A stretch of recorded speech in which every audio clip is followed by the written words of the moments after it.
Assalamualaikum warahmatullahi wabarakatuh.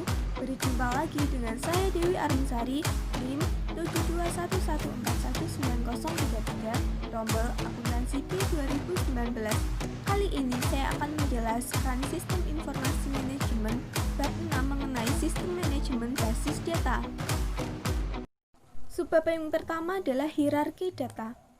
Terdiri dari yang pertama, data bisnis.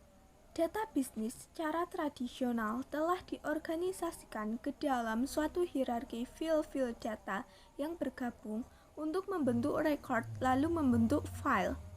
Yang kedua adalah field data. Field data adalah unit data terkecil yang mencerminkan jumlah data terkecil yang akan ditarik dari komputer pada satu waktu. Yang ketiga adalah record. Record adalah suatu koleksi file-file data yang saling berhubungan. Yang keempat adalah file.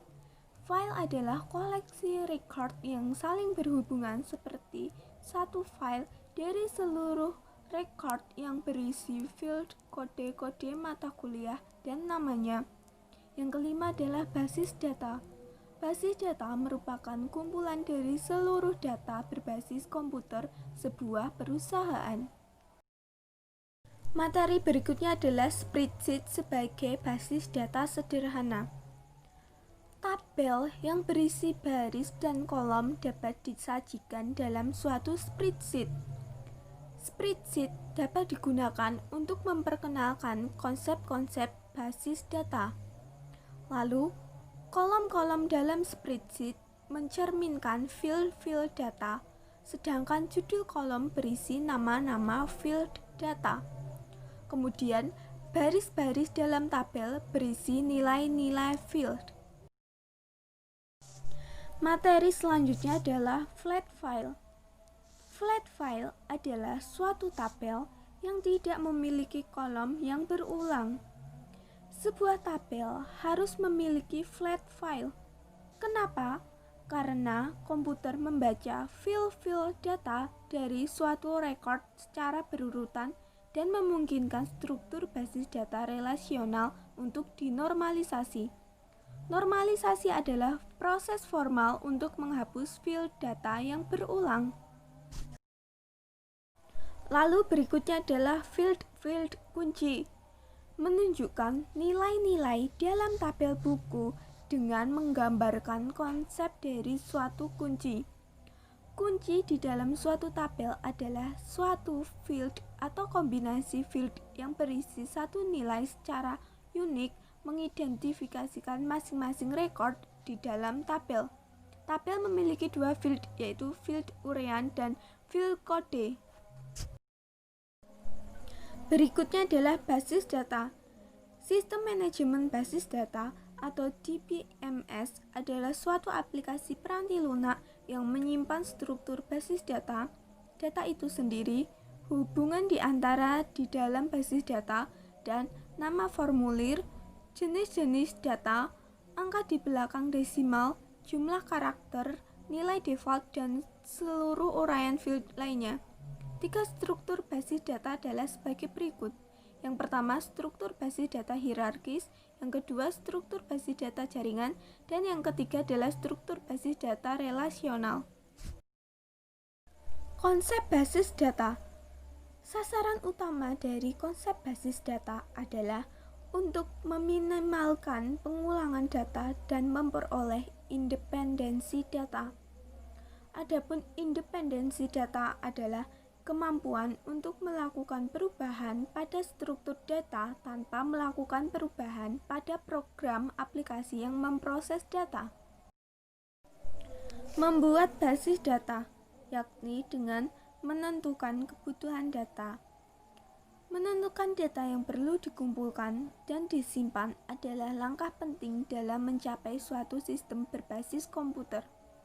Ada dua pendekatan dasar yang digunakan untuk menentukan kebutuhan data, yaitu sebagai berikut. Yang pertama, pendekatan yang berorientasi pada proses, dan yang kedua adalah pendekatan pemodelan perusahaan. Menggunakan basis data. Ada laporan dan formulir yang terdiri dari yang pertama adalah navigasi. Pengguna dapat melakukan navigasi dari satu rekor ke rekor berikutnya dengan menggunakan basis navigasi yang berada di bagian bawah formulir. Yang kedua adalah akurasi. Formulir akan menjalankan definisi field data yang telah ditentukan ketika basis data dibuat. Yang ketiga adalah konsistensi. Konsistensi adalah hal yang sangat penting ketika nilai-nilai field dalam suatu tabel dipergunakan untuk menggabungkan rekornya ke dalam tabel yang lain.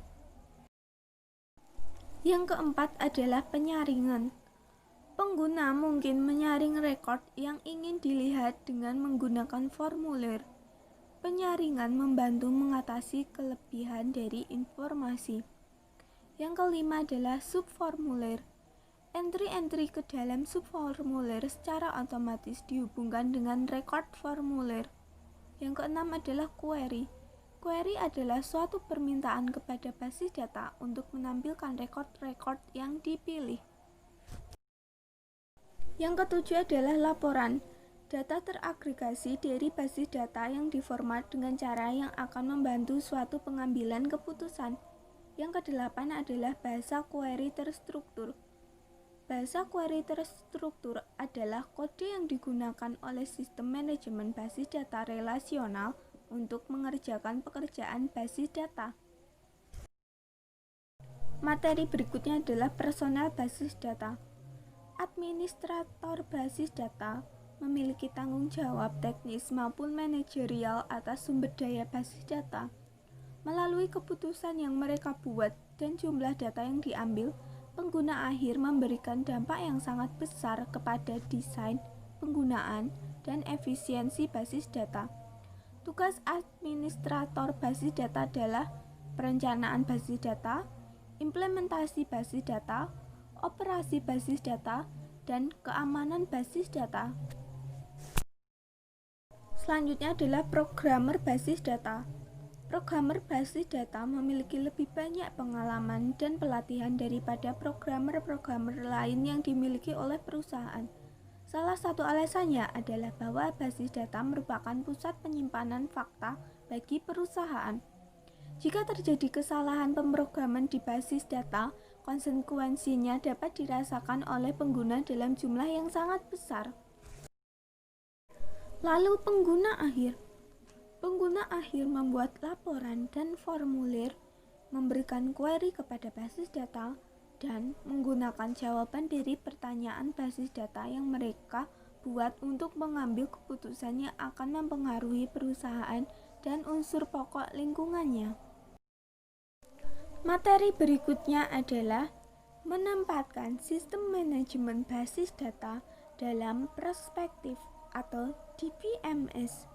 Sistem manajemen basis data memungkinkan kita untuk membuat suatu basis data, memelihara isinya, dan menyebarkan data kepada khalayak pengguna yang luas tanpa harus menggunakan pemrograman komputer yang berbiaya mahal. Materi yang terakhir adalah keuntungan dan kerugian dari DBMS. Keuntungan DBMS. Yang pertama, mengurangi pengulangan data. Yang kedua, mencapai independensi data. Yang ketiga, mengambil data dan informasi dengan cepat. Dan yang keempat adalah keamanan yang lebih baik. Adapun kerugian dari DBMS adalah yang pertama, membeli peranti lunak yang mahal. Yang kedua, mendapatkan konfigurasi peranti keras yang besar. Dan yang ketiga adalah mempekerjakan dan memelihara staf DBA. Demikian materi bab 6 sistem informasi manajemen yang dapat saya sampaikan. Kurang lebihnya saya mohon maaf. Terima kasih. Wassalamualaikum warahmatullahi wabarakatuh.